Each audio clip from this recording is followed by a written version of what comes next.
Don Carlos of Spain was born on July 8, 1545 in Valladolid, a city steeped in power, superstition, and imperial ceremony. From the moment of his birth, he carried the crushing weight of two empires.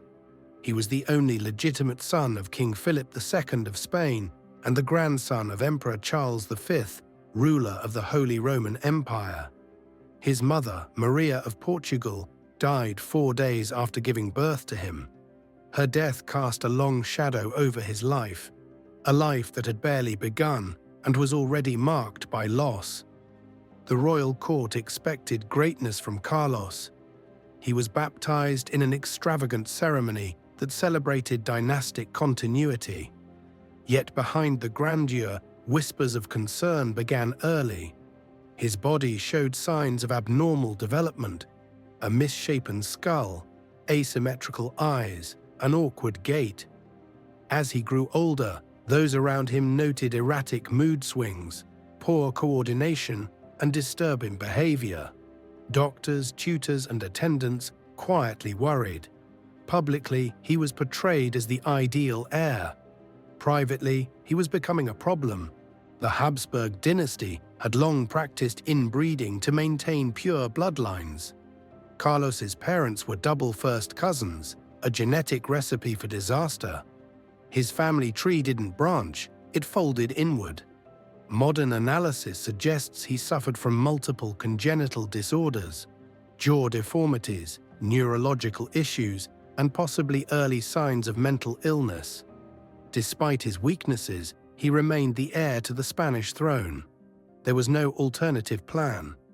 His father, Philip II, known for his obsession with control and devotion to Catholic orthodoxy, demanded perfection. Carlos could offer none.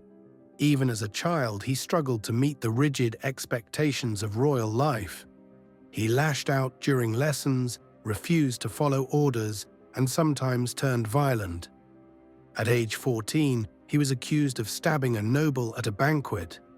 At 16, he allegedly tried to throw a servant from a balcony. The court responded not with compassion, but with tighter restrictions. Carlos was monitored, not helped. His mental instability was viewed as moral failure or divine punishment, not illness. The public saw none of this. Official accounts maintained the illusion of a healthy, noble prince. Behind palace walls, the truth was unraveling. Carlos was volatile and paranoid. He suspected poison in his food, refused to eat, and locked himself away for days. He drew disturbing images and spoke to invisible figures. Some said he cried out for his mother. Others claimed he spoke with saints. In any case, he was slipping, and the court began to shift from concern to containment. But the true breaking point came later, with a fall, both literal and symbolic. In the spring of 1562, Don Carlos suffered a head injury that would accelerate his decline. While climbing a staircase in the royal palace, he slipped and struck his head hard against the stone. He fell unconscious. Servants panicked. Blood pooled beneath his ear. Royal doctors rushed to perform desperate medieval treatments, bloodletting, herbs, and whispered prayers, but none worked. As the pressure in his skull increased, they resorted to trepanation, drilling into his head to relieve swelling. Carlos survived, but he was no longer the same. Before the fall, he had been difficult. After, he became dangerous. His paranoia deepened. He accused his servants of trying to kill him. He struck out at his tutors.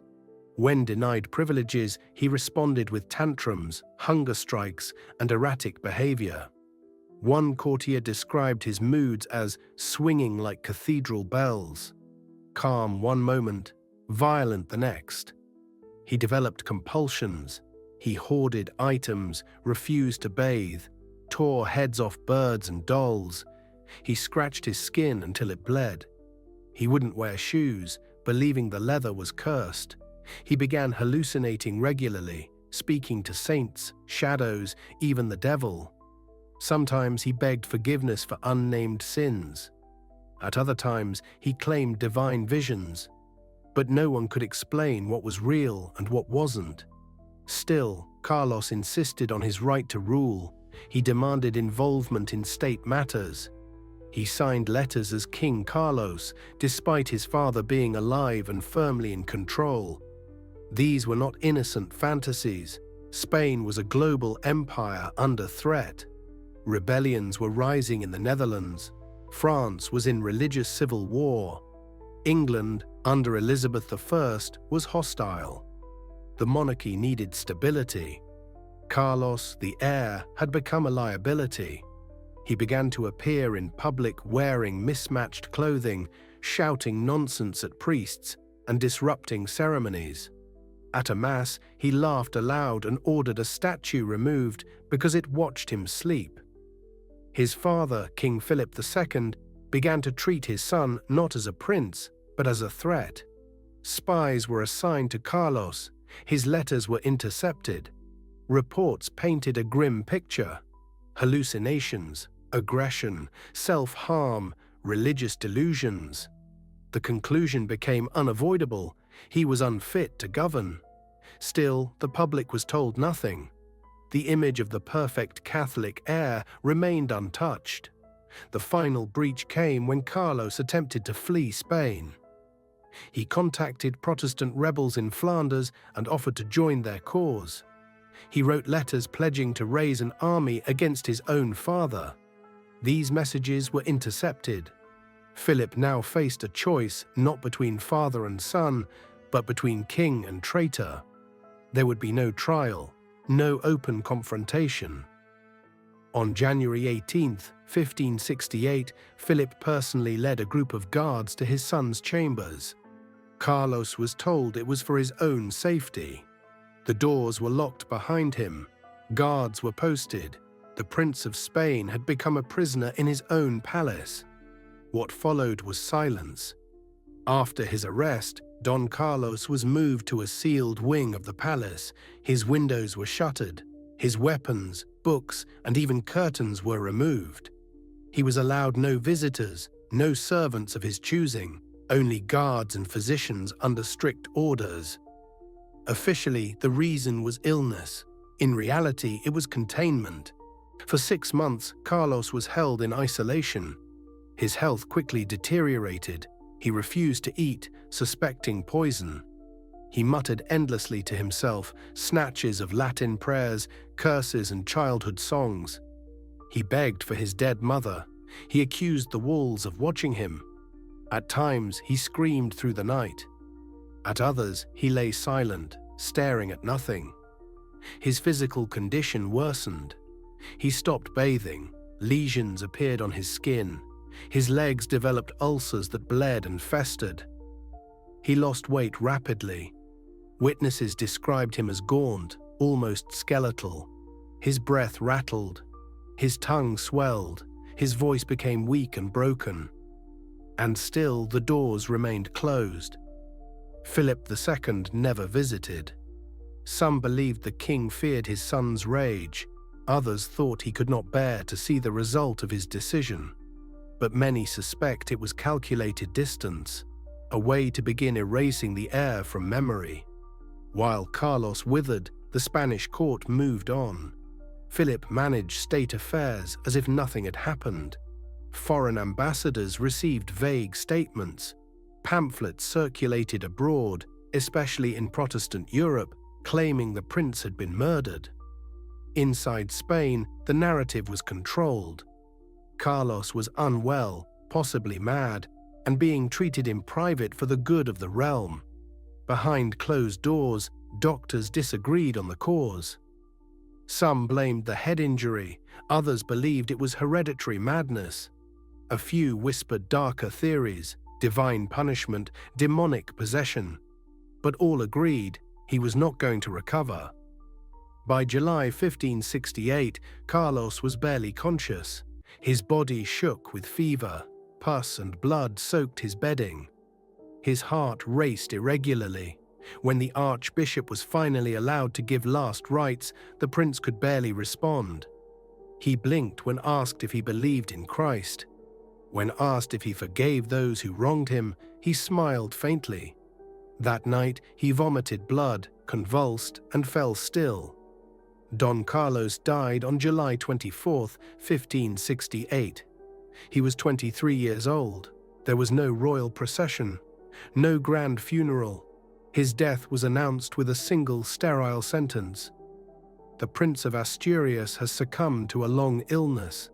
His body was wrapped in linen, placed in a plain coffin, and buried without ceremony in the royal crypt at El Escorial. There were no statues, no eulogies, no legacy, only a sealed room and silence. With Don Carlos dead, the Spanish court moved swiftly to ensure he would not become a martyr or a scandal. Within days, his name was removed from official documents. Portraits disappeared from palace walls.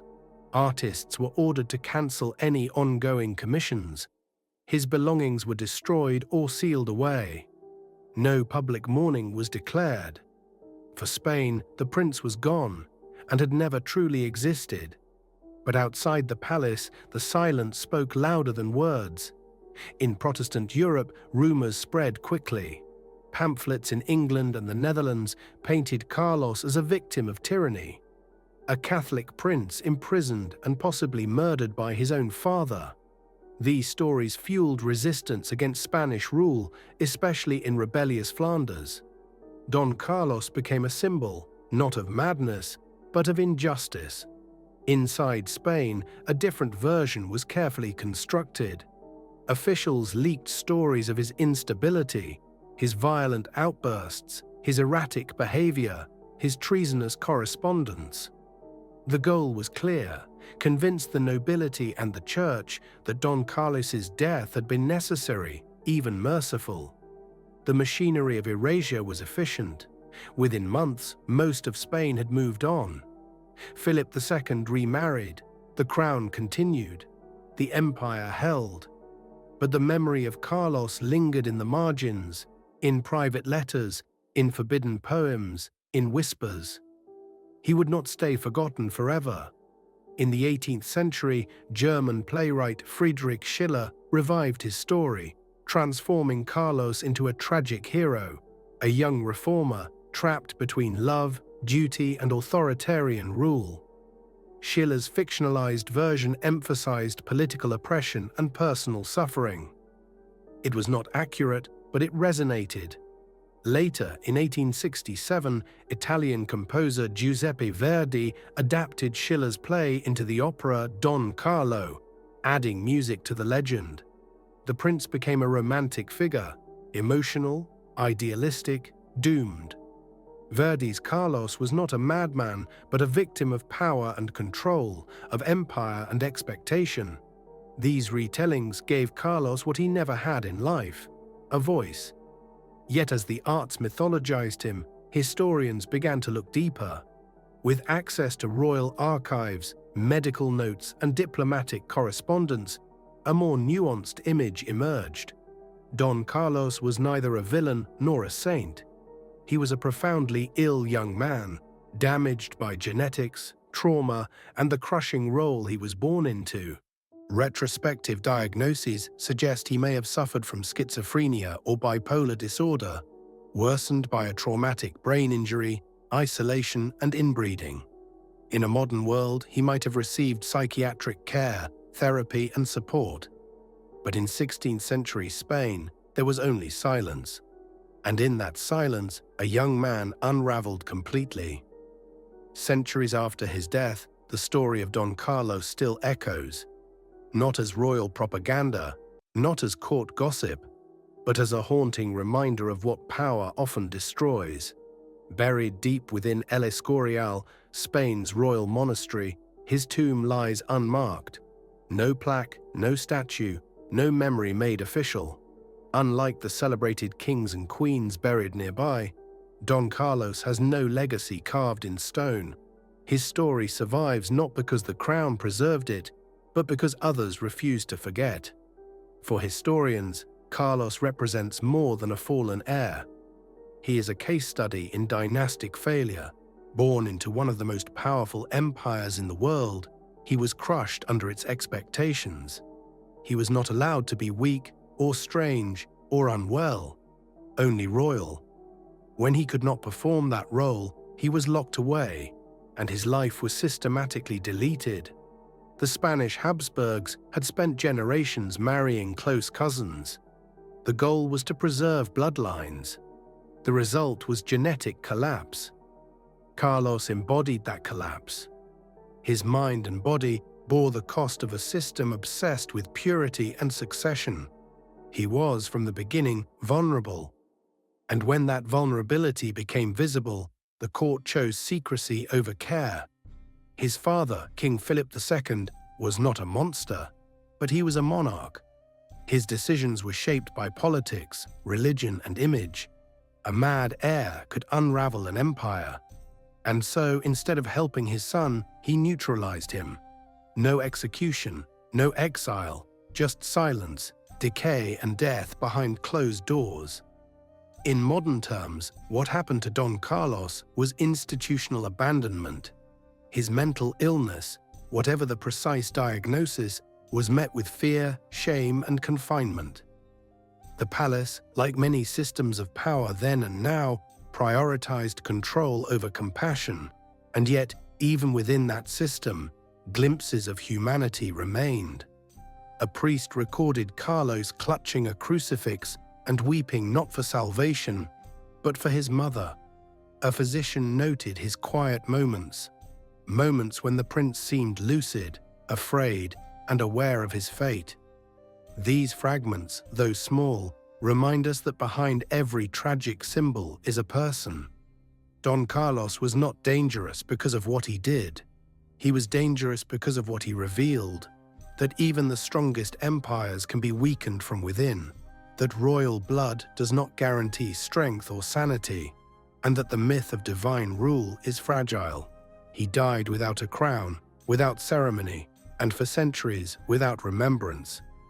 But his story endures because it forces us to confront difficult truths about how power treats the vulnerable, about how families protect reputations over children, and about how silence can be as cruel as a blade. In the end, Don Carlos mattered not because he was a prince, but because he was human. And that, above all else, is why he should be remembered.